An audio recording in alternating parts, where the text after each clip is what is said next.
महाराष्ट्र दिनाचा 66वा वर्धापन दिन आज मोठ्या उत्साहात साजरा करण्यात आला। महाराष्ट्र विधान परिषद आमदार विक्रांत पाटील यांच्या हस्ते ध्वजारोहण करण्यात आले।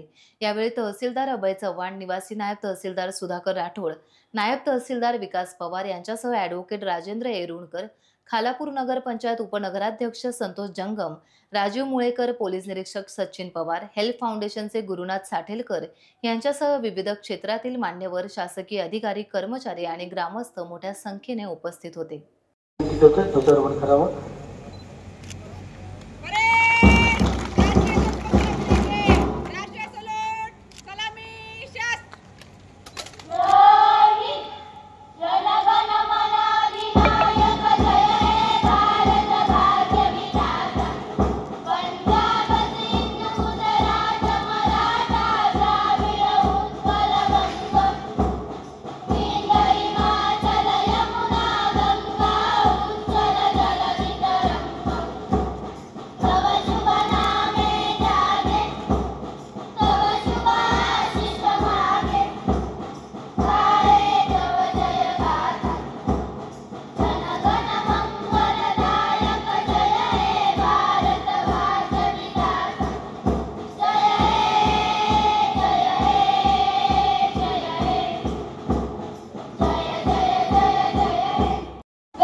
टाइम्स डिजिटलला लाईक करा, सबस्क्राइब करा, शेअर करा आणि बेल आयकॉन दाबायला विसरू नका। पाहत रहा टाइम्स डिजिटल।